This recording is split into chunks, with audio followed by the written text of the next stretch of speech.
Hiya, it's me again. I'm going to try and make a quite short YouTube vlog now on medication and people that interfere with other people's medication and think that they know better than the doctors. I hope it's short. It probably won't be sweet because I'm quite annoyed really with a lot of people. Okay, let me just start. I was going to do a list and do it very scientifically and bring up the different names of the medications and try and let you know how long a psychiatrist has studied for and do my research. But I just decided to do this quick one for tonight because I'm annoyed. I'm really annoyed. I've seen a lot of posts on Facebook, for instance, and on, yeah, you've got the glare from my eyes, I'm sorry about that, on my schizoaffective group that I go on social media and other places where people will say, oh, you know, I know the cure to mental illness. It's all about good nutrition. If these people ate more fish, if they took these particular supplements, and they'll list a whole load of really expensive supplements or very expensive food to eat, and, you know, that would cure it, or, you know, it's about this or it's about that. And in my past, when I went on medication, some of the medication at first had too many side effects. It wasn't that great for me. Sorry, I've got my incense and everything burning here. And, you know, it was very hard for the doctors to get through to me, for my psychiatrist to get through to me that I needed this medication and that I was actually unwell and that what was happening to me wasn't real and that it could be helped and that I did not need to feel as bad as I was feeling. And let me just say, when I first went to the psychiatrist and everything, I was so overwhelmed with the way that I was feeling and feeling that there was no hope, absolutely no hope in the world, that I really did want to die. And I felt like that, not for a few months, not for a few weeks, for many years I felt like that. I really did. And it took therapy and medication to help me. Now, I understand if you have a mental illness yourself and you are wary of taking medication and you'd really rather do it by yourself. But part of that is probably things that people are saying to you. If it's your own choice and you've looked into it and you've done the research and you're willing to take it, you're in a place where you feel strong enough to go without medication, then I fully support you. I mean, my God, I really support you. This is your life, your choice. I'm not going through what you're going through. You're not going through what I'm going through. You know, if you have another way to cope and it's working for you, or you just want to try it for a short period of time, you want to see what you're like without medication and see if you still need it, do you know what? Just, that's your choice. But my problem and my anger lies with people who will say to you, oh, you know, antidepressants are addictive. No, they're not. They're not. Or the medication that you're on, you're relying on that, like we're really having a great time by taking antipsychotic medication. Antipsychotic medication and mood stabilizers are the opposite of fun. They're the opposite of fun. When I get a mild mania, it's like being drunk or having a buzz on before it goes ridiculous and crashes and I have to deal with the consequences of what I've done when I was manic. You know, it's the opposite of that. It stops your dopamine receptors, it inhibits them so that you're not releasing as much dopamine, and the dopamine is the fun chemical. Dopamine is what is released when you take good time medication, I don't know, whatever the hell you ecstasy, cocaine, I don't know what cocaine releases. I'm sure a hell of a lot of serotonin and dopamine.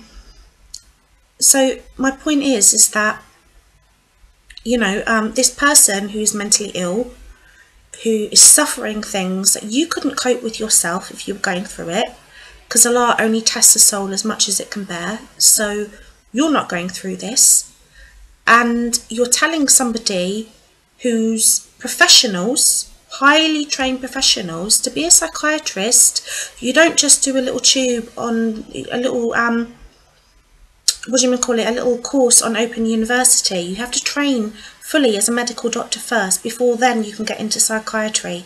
And they also have top-up courses, and they will also have spent a great deal of time working in mental hospitals as part of their training. I'm not saying they're all so open-minded, and I'm not saying that there might not be better ways of dealing with mental illness than we have here in the West. But what I'm saying is, what we have at the moment, the medication we have at the moment, is a great deal improved from that was in the 1960s. And it's the best we've got right now for someone. And to make that person feel that they're weak for taking medication that a doctor or a social worker and a nurse have prescribed for them, well, actually only a doctor can prescribe, but you know, the people who are helping them think that they should be on this medication, you're doing something very dangerous. It's not just about your opinions and what you think of medication and what you think of mental illness and you think this. No, this is this person's life. This is their sanity. The rest of their life depends upon their sanity. And they could kill themselves. And you could have been a part of that quite easily if they're very unwell. It happens. For schizophrenia, our suicide rates are ridiculously high. And then apart from the suicide rates, we tend to die young anyway because we don't take care of ourselves properly and live healthy lives and happy lives. And you need to stay out of it. If you really care about the person, you're concerned about the side effects that their medication is having or wondering if there might be a better option for them, why don't you ask them to go to their next appointment with them and you can discuss your concerns? And most mental health professionals would be delighted, just delighted to feel that this person has supportive family or supportive friends, and they will really want to talk to you if that person gives you permission. If they don't give you permission, maybe they just don't fully trust you. But there are other things you could do to help someone with mental illness rather than criticising their choices and disempowering them. You know, you could make them a meal. You can go and visit them. You can take them out for the day if they're up to going out for the day and do something fun and be around nature. Take them out, you know, if you drive. The medication that a lot of people take when they're mentally ill means that we can't drive, we're not allowed to. And you could take them for a day in the countryside or a day at the sea. There's so many things you could do. You can just be there as a friend to listen to them, which is invaluable. You have no idea how important that is, that social contact and having someone to offload to who isn't going to freak out whatever you tell them. It's just amazing to have that. And I wish that for everyone, I really do. Rather than criticising them, you know, because that is what it essentially comes down to. You are saying to them that they are taking medication that it basically is, you're basically implying that they're weak in character, that you are so strong that if you were ill like them, you wouldn't do it. You'd cope by yourself. Well, no, you wouldn't. No, you wouldn't. No, you'd be struggling just as much as them, if not more. You know, maybe you don't have the strength that they have or have the resources they have to go through this particular illness. And this whole nonsense about it can be cured by just good nutrition. Well, first of all, I don't know what the hell you'd have to be eating or how much money that would cost. And most of us who are mentally ill are on benefits or in crappy little jobs because it's all we can cope with while we're ill. And we don't have a lot of money. And if it was cured by good nutrition, then surely, you know, like say for instance people in Japan who are known to have one of the most healthy diets in the world, well, why are they still getting mentally ill? Why do they have a problem with people with suicide? Why do they have a problem with psychosis and with schizophrenia? You know, when they're having this amazing diet and most people are living a healthy lifestyle and active and doing some form of exercise and generally slim, you know? But no, they have mental health problems there too. Huge mental health problems that they're dealing with in their society. There's another option, there's another way of looking at it, and I'm not criticising the open-minded in the sense that people in other societies, they have different ways of dealing with mental health issues. And you know, some people have put things on YouTube that I found very interesting to do with shamanism helping mental health issues, to do with ruqyah, which is an Islamic exorcism, or even Christian prayers really being of use to people with mental health problems. Not to say that we're all possessed and all evil, you know, we're not, but in the sense that, what was I going to say? Basically, people from different countries, they can have a different prognosis for the illness. But maybe that is partly to do with our sense of reality in the West. We have a much more limited sense of reality, and in different cultures they have a different sense of reality. So, for instance, the hallucinations and voices that people get are not as threatening to them, quite possibly, as they would be to someone over here who is not expecting to hear voices, and neither is anyone around them, or expecting to have a spiritual experience and not expecting that. So that can be partly it. It can be the acceptance in society and the community of your beliefs, and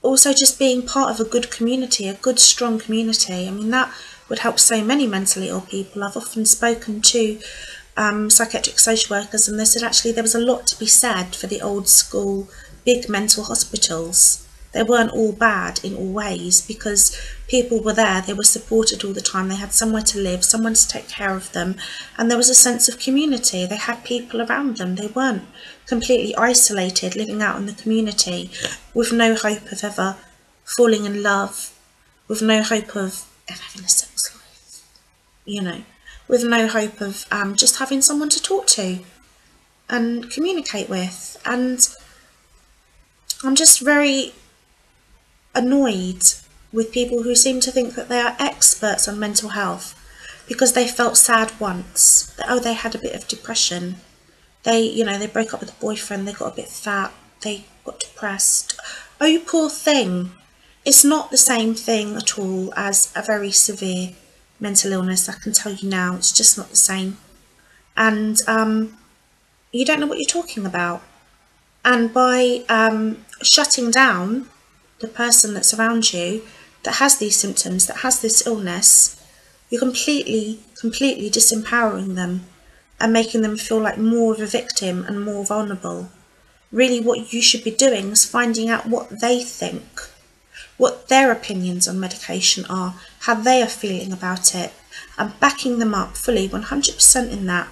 And if they have the wrong idea, and if their psychiatrist has a completely different idea, going with them and being a mediator, or writing a letter for them, or just listening, rather than no, your opinions don't mean anything when it comes to someone who has real experience of being mentally ill, because they are mentally ill, severely mentally ill.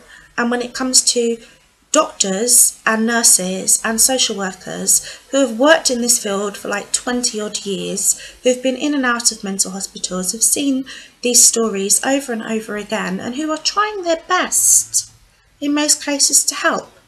I live in Croydon, and we have fantastic mental health services here. Thank you God above, and it's all on the NHS, and it's all completely free. And the services for women are even better than the services for men. But I know someone myself. It's not just about my story and what works for me. I know someone myself who's now currently on the depot injections. It's the injection you get every month. It's very strong. Their life is transformed. They're looking at thinking, oh, I can go back to work, I can study, I can have a relationship finally. And they've been on their own for so many years. You can't take away the pain that that person has had to feel being on their own for many years, and the experiences they've had while they were mentally ill. You have no idea how hard it was for them. And maybe Allah, God, will bless them with the highest levels of paradise. And I hope so, especially in the case of this person. May Allah bless him with the reward of a shaheed, Ameen, for what he has suffered. And for you to sort of like have this patronising attitude of, do you really need to take that? Don't you think you're addicted to that? You know, have you thought about, eating more healthily? And, when the person is so ill, they can barely cook for themselves. They can barely shop. They can't cope, and they're alone with no one to look after them. I think you're incredibly arrogant. You need a bit of a verbal slap from me. So I'm not going to make any apologies and try and soften it. Have a good hard think before you go telling people what they need to do without having the proper information at your disposal. Okay? And for everyone who's out there that does have a mental health issue, whatever you decide to do regarding medication, that's your choice. And my heart is with you, because I know what you have to go through, and I love you for it. Take care, God bless, bye.